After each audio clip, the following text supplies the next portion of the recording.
Welcome to another In Wheel Time podcast, a 30-minute mini version of the In Wheel Time car show that airs live every Saturday morning, 8 to 11 a.m. Central. From Studio A at the world-famous Sugar Shack in Texas, USA, It's the In Wheel Time Car Talk Show. Coming up, Ron Luellen, professor and director of the Shelby Automotive Program, joins us. We'll also have the upcoming events calendar. Mr. Mars reviews the Grand Wagoneer. Plus, you'll hear the stories making automotive news headlines this week. Howdy, along with Mike Out of This World Mars, King Conrad DeLong. We always need more Jeff Zekin. And I'm Don Armstrong. Thanks for joining us on this Saturday in our live show. We're back after a 3-week respite. Welcome couple back of weekends. from vacation. Thank you very much. Had a great time. I joined our chief engineer, David Ainsley, at the cottage up there off of Lake Huron, and it was spectacular. The Upper Peninsula. The Upper Peninsula of Michigan and of the world as we know it. But a great time, and thank you, David, for that. Okay, let's just get right to it. Let's just get into it. Get her done. We're going to get her done right now. Ladies and gentlemen, he is the professor and director of the Shelby Automotive Program, of automotive repair, credentials. He's from the graduate Northern Arizona University. Mr. Llewellyn has 18 plus years as of industry experience. I'm just kind of butchering this all up, aren't I? But at any rate, we're just going to get right to it. Let's just turn it over to him. How's that? Well, let's just do that. And good morning, sir. Good morning, Ron. Good morning, guys. How you guys doing? Thank you so much. I'm sorry I butchered your intro all up, but you know what? It doesn't make any difference because you're going to explain to us all about the automotive repair at the Shelby Automotive Program. Tell us where the program takes place. Well, Carroll was originally born and raised for his youth years near a little town called Pittsburgh, like about 100 miles southeast of Texarkana. That's Pittsburgh, Texas. Pittsburgh, Texas, yes, sir. And he came back to this program, this area, and was going to create his own automotive program back in the mid-2010s, around 2005, 2007. And he wanted to build his own automotive school. We didn't get a lot of support from the local people other than the community college where I work, Northeast Texas Community College. So he decided to create this program, this automotive repair program at the school where I'm employed. I've been there since 2016, but the program started back in 2007 while Carroll was still alive. Very nice. And give me the age of the students that you have there, approximately. Oh, it's really varied. I mean, most of my students are like college age students, late teens to mid 20s. Okay. But, I have students sometimes that come to us that are just, starting over again, trying to start a new career that could be late 30s, early 40s, all the way close, to 50 years old. Careful now. We're getting close to us. But I'm thinking, I will say this, that this interests me a lot. And I love learning things about automotive. And we have our board member here, Mr. Conrad DeLong, that knows all about that sort of stuff. He used to be with General Motors years ago and very knowledgeable when it comes to automotive things. So if you ever need a guest speaker, Conrad would be the guy for you. But at any rate, so how many students do you have? Okay, so, it's really unique. We've got a connection with Carroll's Foundation. He connected us with his foundation. His foundation is located in Gardenia, California, where the original factory was, where he built the original CSX Cobras. And the foundation gives us $50,000 a year in scholarship money to support our students. And we even have a connection with the actual parent company in Las Vegas. I've got students that go there every summer to Shelby American LLC in Las Vegas, right off the strip where the company is now. Right. And they go there and help build cars through the summer. I've got 2 kids out there right now. So they intern there at LLC? Yes, sir. Nice. And how many students do you have? Okay, so, it's a small college and we're building this program. So I mean, our whole student body is around 2,000 for a semester. So we're looking at, with our high school dual credit students and our college students that we bring in, about 55, 60 students a semester. Manageable. Yeah, that's not bad. Yeah. And as your students graduate your program, are they moving out into the repair world of dealerships and independent shops, or are they moving towards more of the customization world of like Shelby American, or any of these guys that are doing all this customization work, Or even racing? Yeah. Well, I mean, the racing is kind of a tough nut to crack, especially with a program that's so fledgling. But yeah, I mean, I've got connections with two of the Shelby car builders that are outside of the Shelby network. I don't know if you guys are aware, but there's only 3 companies in the entire U.S. that have the right to, or the naming rights to build Shelby automobiles. Legendary GT in Roaring Springs, Pennsylvania. Here in Texas, it's a group run by the Stone brothers out of Flower Mound, Texas. They started out as classic recreations, and now they've spread into doing more modernized stuff. Upgrades, Shelby upgrades on more modern cars.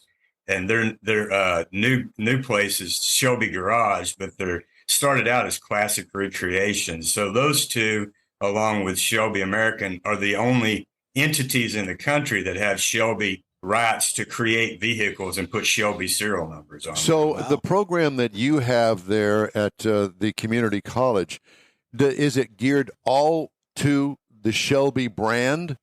No, sir. No, I've tried to, since my start there in 2016, to try to get the connection with Ford, because I mean, it just makes the most sense to have connection with Ford. So we've partnered with the local dealers, and we're not a Ford, factory training program, but we have the Ford ACE that we use for our classroom curriculum, the Accelerated Career Education Program from Ford. And my own philosophy is, I don't really care if these kids go to work for Ford. I mean, I like that connection with Ford, but I think it's just good that they're connected somehow with a manufacturer, because I know in my career, I learned so much more when I was exposed to manufacturer repair program, or repairing vehicles in a manufacturer setting. I worked for GMC for years, so I think it's really good for these kids to understand that, that when they go to work for a manufacturer and they've got that, there's just 10 times more information working inside that network than there is working as an independent. You had mentioned that, back in our days, we didn't have all those connections. Like you said, you had 1 or 2 that you relied on, but now with what you're doing there, you have multiple. So those students can go virtually anywhere in the automotive industry through your program. Yes, sir. Yeah, we're trying to just make sure we're, not stepping completely into the realm where we're going to, pigeonhole ourselves into being a Ford program or a Shelby program. We want to, because it's community college, we want to keep it open to, all aspects of automotive repair. But it's been really helpful that we've got the connection with Shelby and with Ford. Well, it's a good thing that you're producing general technicians for the industry, because the dealerships have no place to find new technicians. There's such a shortage of technically experienced people out there to go to work, whether it's a dealership or independent shops. So programs like yours are very, very important for the industry to continue to produce technicians for the field, because, lots of them are my age and they're all retiring. And if they're not out mentoring somebody new and young, their knowledge gets lost and their experience gets lost. So having a program like yours is pretty important. Is your program a 2-year program? Yes, sir. It's we've created as a lockstep kind of thing. I mean, we start out with a 1-year certificate. We do what we call a summer performance academy in the summer between the first and second year. And we build a car. I mean, we have gotten, with our partnership with Shelby, that they're looking towards the future, as well as Ford. I mean, they, building the Ford Lightning. So we've started an EV program. We had a write-up in the New York Times and the Wall Street Journal. We were the first college in the country that declared that we were going to have a standalone electric vehicle program. Wow. We've even got the funding and built a brand new facility just to support that EV program. That's shocking. Yeah. Lightning. So, Well, Conrad brings just a sense of humor to this that No one we normally- understands. He tries to bring us. I'm sorry. Yes, there's that. Maybe he's not going to be a good speaker for you. Rethink. so that. are you NATEF certified? No, sir, we are not. At one point, it's the same as the last college I was at. I formerly was at Yavapai College in Prescott, Arizona, and I had to go through the process of the NATEF certification for the diesel program I had there. And it's something that's in the to-do list here, but this program's the same as the last program. The college at the last school, they had a president come into that last college and destroyed the career tech programs. And then they realized they were going to lose all their federal funding, and they ousted her. And I had to come back in and create a diesel program there from the ground up, along with help of my automotive instructors that were working there too. And we had to go through like it was like 6 years for us to go through and put everything together to get the NATEF certificate. Oh yeah. It's very, very complicated. Arduous. Any relationships you have with manufacturers is very beneficial to NATEF as well. I used to do, there's a couple of points in time where somebody has to come in and kind of do an inspection of the facility. And when I worked for General Motors, I would do some of those NATEF inspections throughout the state of Texas. Are you also? So you were a site inspector for NATEF then? Yeah. Are you are you affiliated at all with the AYAS program either? No, and we haven't really done a lot with Skills USA either. But I mean, those are things that we really. My biggest problem right now, the funding's not there. I only have 3 full-time instructors and 1 part-time instructor, along with my student workers. I mean, there's just a lot to do. Oh yeah. So if I had some more, if the funding would come across where I had ability to hire some more, seasoned people, some people to help with this, I'd be able to get a lot more of this done, I think. But I mean, it'll all come in due time. Yeah, and that's the problem is the funding creates industry need because you're producing technicians for the field, and I would assume a significant amount of them would stay as a community college in those communities to backfeed the real strong need of dealerships and independent shops for technicians. And why that doesn't get a serious funding from the local community and the community college makes absolutely no sense, because it kind of feeds the need that's in and around the area that is running dry and running drier all the time. So good idea, good program. I love the relationship you have with Shelby. That's quite unique in all my time being associated with various community college programs. The one thing I can say is, I mean, it's kind of, we've looked at here at the college as a destination program, because his foundation is actually supporting other colleges now. They're putting money into other colleges. I mean, he had quite a hefty foundational, allotment that he left behind after he passed. But we are the only one that will ever have the naming rights to be called the Carroll Shelby Automotive Program. Wow. So that's pretty unique. Yeah, it is. Yeah. You have students that come from other parts of Texas or the United States? Oh, yes, sir. I've got students that have came to me. I've got partnerships with that other entity up in Roaring Springs, Pennsylvania. I have kids come from that area. I've got this program that we call the Hometown Scholarship to try to recruit kids from those areas. I've got another company called Gateway Bronco right outside of St. Louis and in rural Illinois. They build the first gen Broncos. They've got a place, I think, in Iowa that builds the 10s, and they build the custom frames and stuff Coyote motors in these things and sell them for, $250,000. Of course they do. I've got kids working for them, and I try to promote kids from those areas to come stay in our dorms and live in our dorms. do our education and go back there to go to work. Because the one thing I've noticed with these younger generation, a lot of them, they don't want to leave the area they're in. I mean, they want to stay somewhere close to home. I guess they're used to mom setting out their underwear and their socks every morning. I guess, I don't know. And that's where some of us get married. Yeah, you just take another mother. Yeah. But yeah, I mean, it's really difficult. I've put some of these kids in some just amazing opportunities to go somewhere, and work for these high profile companies, and they don't want to do it. I mean, they want to stay at home. I mean, it just boggles my mind. I mean, when I was their age, man, I would be on the first train out of town. Yeah, kind of a difference in work ethic as well, not just desire, but work ethic in general. And that's tough to overcome as a school, because you've got to be able, as you're trying to deliver these apprentice level technicians to the field, they have to go somewhere and have a good work ethic to become successful.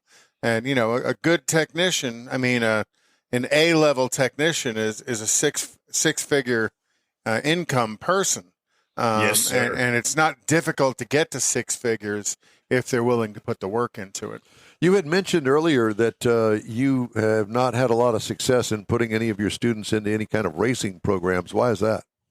Well, I mean, the connection with the name is there. It's just really hard to break into those realms. I mean, when I started out teaching for Universal Tech Institute, because I graduated from a diesel program down. I've done automotive training in the state here through Job Corps. I did an automotive program down at San Marcos. They used to have, it's not even there any longer. I started out as an automotive tech. I went to work for a local dealer in Tyler, Texas. And this is back in the early 80s when they were stuffing diesel engines and everything, General Motors was. Oh, yeah. And they sent me to school. Unsuccessfully. Yeah, I worked for Oldsmobile back in those days, and quite unsuccessful. Yeah, the 5.7 diesel wasn't really a great. Who'd you work for in Tyler?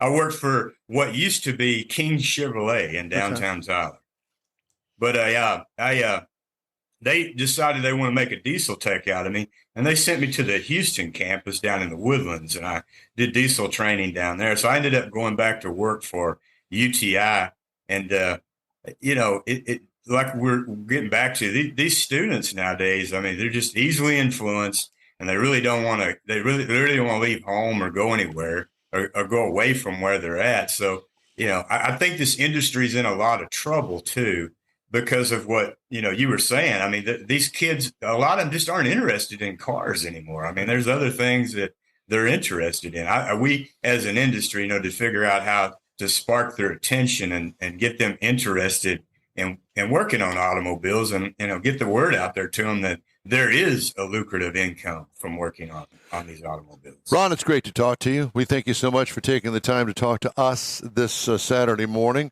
Best of luck to you up there at Northeast Texas Community College. What's a good way to get a hold of you? The best way to get a hold of me is just go to our Facebook page or our website. Facebook page is just the Shelby Automotive Program, and you can get a hold of me on our website, Northeast Texas Community College, just ntcc.edu, or you can get a hold of me on my on my email address. It's my last name Llewellyn at ntcc.edu. Ron, you're great. Thank you so much. Thank you. Best of luck to you. Let's stay in touch. Yes, sir. Thank you, guys. You bet. Appreciate you. Okay, cool. If you'd like to get in touch with us, you can always shoot us an email. Our address here is info@inwheeltime.com, and be sure to follow us on Facebook if you would, please. Okay. Time now for the events calendar, not the cruise in, but the events calendar. There's a difference. I know. Yes, there is. Golly gee. So not tomorrow, but next week is Coffee and Chrome. Right. That's Sunday morning. Sunday morning. October 20th is the 38th annual Wolf Creek Car and Truck and Bike Show at Wolf Creek Park in Cold Spring, Texas. August 12th is the Cypress Cars and Coffee Back to School Drive at the Fairfield Baptist Church. October 28th is OK Turbo Fest in Carrum Springs Shriners Club in Waco, Texas. Octurbo. Octurbo. I thought it was a great name. Yeah. Creative. Lone Star Drift Round 4 at Motorsports Resort in Did you read this ahead of time? No. Okay. Is August 19th. September 23rd, Lone Star Drift is at the Houston Police Academy at 17,000 Aldine Westfield. And that's September 23rd. And then also October 21st, Lone Star Drift at the Houston Police Academy. Which, speaking of drifting, we're going to have a guest coming our way. That is going to be Zach Triggs, Fat Cats Racing drifting stuff. And that's going to be at the top of the 10 o'clock hour, Central Time. A little bit why I did a little research on that. Now, next week I'll be back up in Detroit, and then the week after that, I believe, is the Woodward Cruise. The week I come back, I think. Well, that's great timing on your part, I guess. Well, no, on their part. They should have had it a week earlier. No, you're right. It's all their fault. That's right. Well, maybe you'll get lucky and they'll cancel your flight and you can go to the Dream Cruise. Mr. Morris has a review now of the Jeep Wagoneer. Can I just kind of kick things off and just ask you right up front? What is the MSRP on this vehicle? As it was. All the way down to the bottom over there where it's got, taxes, destination, all that. Yeah, numbers. Yeah. $114,180. Okay, now you can continue on with your review. So we just wanted to put we know where we're at. We wanted to know where the perspective was. Don's the kind of guy that reads the last 3 pages of the book and then starts it over. Unless he's buying a car, then he's looking at the bottom line first. And so this is the 2023 Grand Wagoneer Series 3, if I say this right, Obsidian. Obsidian? That's not the way it... Obsidian. That's not the way it sounded out. It's Obsidian. Obsidian? Okay, I'll take your word for it. It's obscene either way. It's a 4x4. It's Obsidian. Yeah. I'm going to edit all this Obsidian.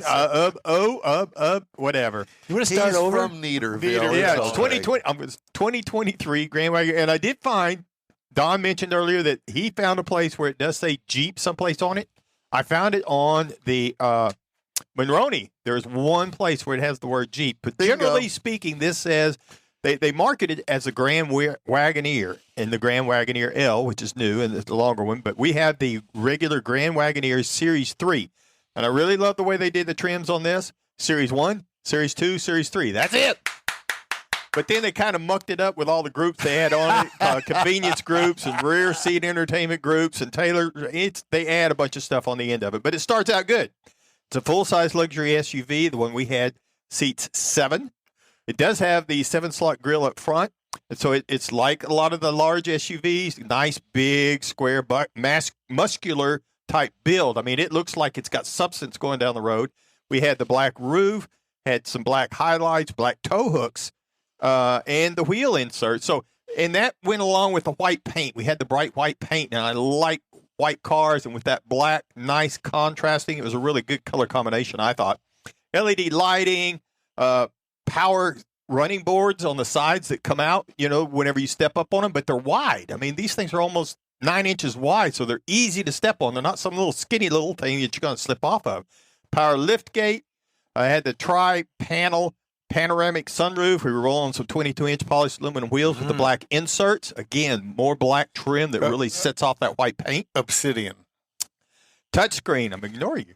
I had the on the inside of it, we had the quilted Palermo leather. With front seats were heated, ventilated with massage. Used that a lot. Second row, captain's chairs, heated, ventilated. Third row was 60/40 power folding seats.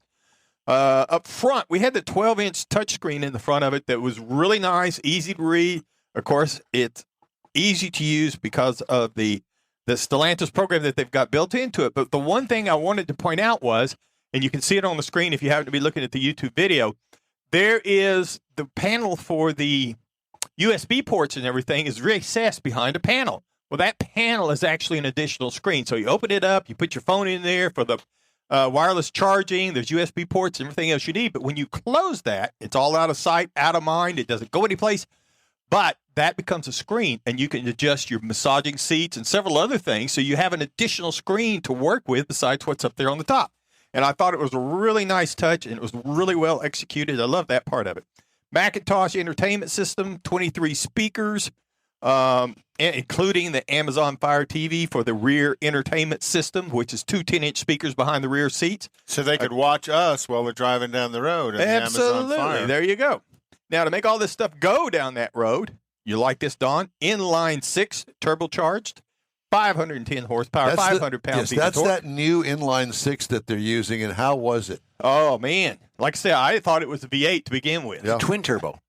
510 horsepower, 500 pound-feet of torque. So it's got a lot of low-end juice, and that's the standard motor on the Series 2 and Series 3.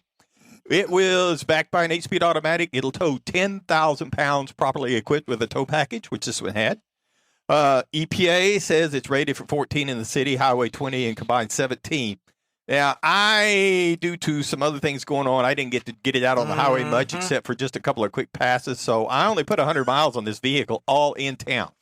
So don't count And mine. what fuel mileage did you get? Well, just things going on, and so it most of it was in sat town. in the driveway most of the time you had it. No, it was just 2 miles to here, 2 miles to there. He's looking for a new house cleaner. Yeah, moving the vacuum cleaner. But this thing had plenty of power, and I really believe it could tow that 10,000 pounds. I would like to have had the opportunity to try it. Good looking truck. It is, particularly with that black and white. Like I say, we had the standard air suspension on it. You can raise it up. You can actually get an extra 10 inches of clearance if you're going off-roading in this vehicle. And it also off-roading lowers. in something like that. To me, it's more like you got into some mud and sand, but they listed it as an off-roading. Okay. You lower it down for exiting, but again, with the running boards, it was real easy. I love those running boards. Now, the base model price on this vehicle is $89,995. Now, the base trim price for the Series 3, $107,995. Now, by the time you throw in a few other little options, packages, and the $2,000 destination fee, Of course. it kicks it up to $114,180. Now, if you're looking for something to compare that to in that large luxury SUV, of course, you're going to go look at a Cadillac Escalade. It's going to start out at $88,095. Maybe even the Lincoln Navigator. That's going to be kicking out at about $97,000, I believe, on the base level. And then or you could look over at a Lexus LX at $92,100. But again, this is the Grand Wagoneer from Jeep, even if they don't claim it. Thank you, Mike Obsidian Mars. I swear, that's how it told me to say that. The In Wheel Time Car Talk Show is available 24/7 through the iHeartRadio app. Just look for In Wheel Time Car Talk. And he's the author. Yeah. We also stream on Facebook, YouTube, Twitch, and InWheelTime.com. 30-minute podcast at your fingertips and over a dozen of the most popular podcast outlets. The In Wheel Time Car Talk Show continues right after this break. Oh, there you go. Everyone at the Tailpipes and Tacos Cruise In at the Loopy Tortilla Tex-Mex in Katy, thank you for participating in the best cruise in around and look forward to seeing you again. You'll hear about the next cruise in date right here on In Wheel Time. Next time you're in the West Houston Energy Corridor area, be sure and stop in at the original Loopy Tortilla Tex-Mex at I-10 and Highway 6 or the Katy location on the Grand Parkway at Kingsland Boulevard. When passing through Beaumont or College Station, stop in and have Loopy's award-winning beef fajitas and frozen margaritas. There's always a celebration at Loopy Tortilla. Loopy Tortilla founder Stan Holt and his wife Sheila are winning racers on the NHRA drag racing circuit and have a collection of hot rods and classics that everyone appreciates. Look for them at the next Tailpipes and Tacos Cruise In. The date will be announced soon and will once again be held at the Loopy Tortilla Tex-Mex on 99 and Kingsland Boulevard, just south of I-10 and Katy. We'll give you all the details right here on the In Wheel Time Car Talk Show and online. Donations benefit God's Garage. We'll see you then. You own a car you love. Well, why not let Gulf Coast Auto Shield protect it? Houstonian John Gray invites you to his state-of-the-art facility to introduce you to his specialist team of auto enthusiasts. We promise you'll be impressed. Whether you're looking to massage your original paint to a like-new appearance, apply a ceramic coating, install a paint protection film, nano-ceramic window tint, or new windshield protection called ExoShield, Gulf Coast Auto Shield is where Houston's car people go. Curbed your wheels? Instead of buying new, why not have them repaired? How about a professionally installed radar detector? Gulf Coast Auto Shield does that too. Get a peek inside the shop and look at the services offered by getting online and heading to gcautoshield.com. Better yet, stop by their facility at 11275 South Sam Houston Tollway, just south of the Southwest Freeway, and get a personal tour. Gulf Coast Auto Shield is your place to go for all things exterior. Call them today, 832-930-5655 or gcautoshield.com. The award-winning In Wheel Time Car Talk Show is available on the most popular podcast channels out there in 30-minute episodes. We realize our 3-hour live show can be difficult to catch in its entirety, so now you can listen every day to a convenient, fresh 30-minute episode. Check us out on Apple Podcasts, Spotify, Google Podcasts, Amazon Music, and Audible, along with a dozen more. In Wheel Time has the most informative automotive guest interviews and new car reviews, along with popular features including Conrad's Car Clinic and This Week in Auto History, along with automotive news headlines. Our live broadcast airs every Saturday, 8 to 11 Central on InWheelTime.com, the iHeart app, and on YouTube. Be sure to say hello when we're broadcasting from the Tailpipes and Tacos Cruise Inn, Autorama, and the Houston Auto Show, among others. Now, it's easier than ever to hear about all things automotive all week long. You're invited to join fellow car enthusiasts in becoming part of the ever-growing In Wheel Time Car Talk family. Don't forget those 30-minute podcast episodes on your favorite podcast channel. That's it for this podcast episode of the In Wheel Time Car Show. I'm Don Armstrong, inviting you to join us for our live show every Saturday morning, 8 to 11 a.m. Central on Facebook, YouTube, Twitch, and our InWheelTime.com website. Podcasts are available on Apple Podcasts, Spotify, Stitcher, iHeart Podcast, Podcast Addict, TuneIn, Pandora, and Amazon Music. Keep listening, and we'll see you soon.